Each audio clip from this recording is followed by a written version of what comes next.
दोस्तों इस समय एक बहुत बड़ी खबर सामने निकल कर आ रही है जो कि उत्तर प्रदेश से है। जी हाँ, जिस तरीके से मध्य प्रदेश, राजस्थान और छत्तीसगढ़ में मुख्यमंत्रियों को परिवर्तित किया गया है, पुराने मुख्यमंत्रियों की जगह नए मुख्यमंत्रियों को तरजीह दी गई है, नए मुख्यमंत्रियों को चेहरा बनाया गया है, तो उसी को लेकर एक नई खबर सामने निकल कर आ रही है जो बड़ी ही चौंकाने वाली है। जी हाँ, ऐसा कहा जा रहा है कि जल्द ही 2024 से पहले उत्तर प्रदेश में भी ऐसा कुछ हो सकता है। जी हाँ, बात हो रही है योगी आदित्यनाथ के बदलने की। आपको बता दें कि सोशल मीडिया पर इस समय काफ़ी ज़्यादा चर्चा इस टॉपिक को लेकर हो रही है कि क्या योगी आदित्यनाथ को भी 2024 से पहले बदला जा सकता है, क्योंकि कहा जा रहा है कि जो अमित शाह और मोदी हैं वो पूरी भारतीय जनता पार्टी पर और पूरे सभी राज्यों में एक अपना कंट्रोल चाहते हैं और कहीं ना कहीं इसी की वजह से जो पुराने मुख्यमंत्री थे उनको इस बार मौका नहीं दिया गया। मध्य प्रदेश, राजस्थान, छत्तीसगढ़ में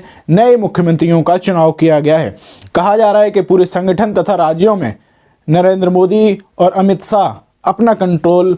जमा रहे हैं और ऐसा हो भी रहा है, क्योंकि पिछले काफ़ी लंबे समय से जिन राज्यों में चुनाव हुए हैं वहाँ पर भी पुराने लोगों को हटाया जा रहा है और नए लोगों को वहाँ पर लाया जा रहा है। चाहे बात उत्तराखंड की हो, महाराष्ट्र की हो, आप इन तीन राज्यों में देख ही सकते हैं कि किस तरीके से जो पुराने काफ़ी लंबे समय से बीजेपी का चेहरा थे उन्हें हटाकर नए लोगों को सामने लाया गया है। तो ये काफ़ी ज़्यादा एक चर्चा का विषय बना हुआ है कि किस तरीके से जो है अब ये प्लान उत्तर प्रदेश में भी लागू किया जा सकता है। आपको बता दें कि कुछ दिन पहले ही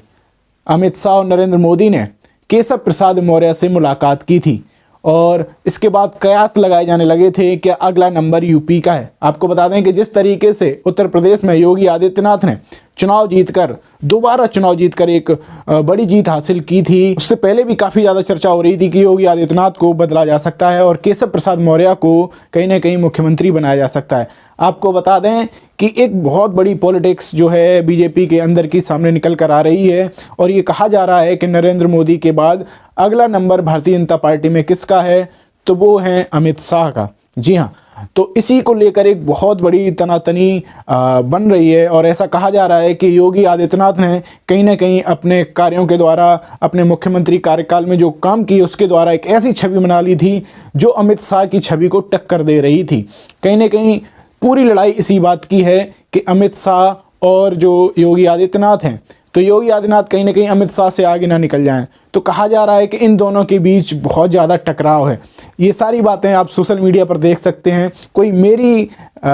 सोच नहीं है, समझ नहीं है, क्योंकि इस तरीके की चर्चाएं चल रही हैं। आप कई सारे जो वरिष्ठ पत्रकार हैं उनको इस पर चर्चा करते हुए देख सकते हैं। तो बीजेपी के अंदर की बात है, ऐसा कहा जा रहा है कि जो अमित शाह हैं वो खुद को नंबर 2 मानते हैं बीजेपी में नरेंद्र मोदी के बाद। तो जिस तरीके से पूरी पार्टी पर कहीं ना कहीं अमित शाह, नरेंद्र मोदी और तीसरे नंबर पर जो कि कहा जाता है कि जेपी नड्डा हैं,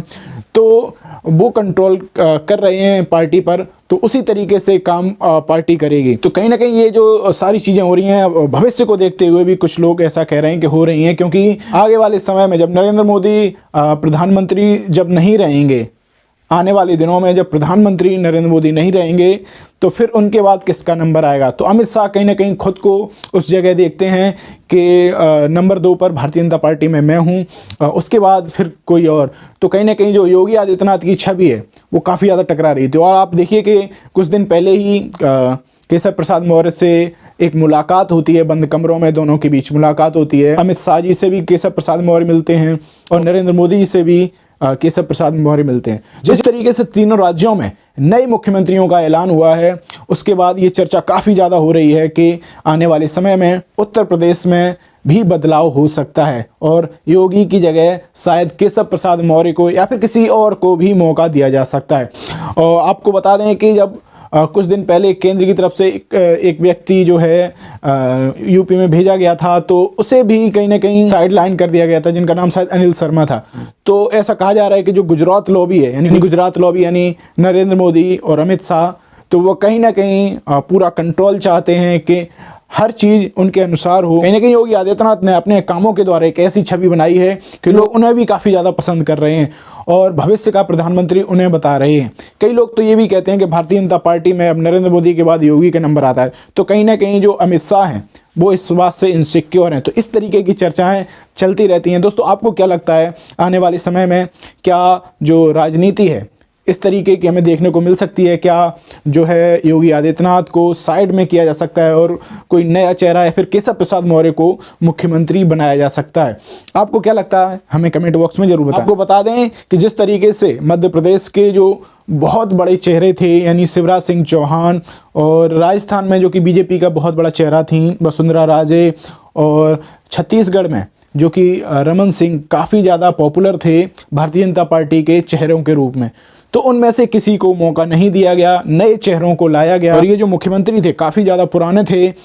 जिसमें से शिवराज सिंह चौहान जो कि नरेंद्र मोदी के लगभग बराबर ही साथ ही साथ मुख्यमंत्री बने थे, और वसुंधरा राजे भी काफ़ी ज़्यादा पुरानी जो है भारतीय जनता पार्टी की तरफ से नेता रही हैं। तो कहीं ना कहीं अब इस तरीके से भारतीय जनता पार्टी आगे का प्लान कर रही है कि पूरी पार्टी जो है कहीं ना कहीं नरेंद्र मोदी और अमित शाह के कंट्रोल में रहे, और कोई भी जो है फ्यूचर में इनके खिलाफ या फिर इनसे ऊंची छवि किसी की ना बन जाए, ताकि कोई इन्हें टक्कर दे सके, खासकर अमित शाह को। हालांकि नरेंद्र मोदी को तो सारे लोग ऊपर मानते ही हैं, लेकिन नरेंद्र मोदी के बाद कौन आएगा इस पर काफ़ी ज़्यादा पॉलिटिक्स होती है। तो कहीं ना कहीं इसी को लेकर एक जो है बीजेपी में द्वंद्व चल रहा है कि आने वाले समय में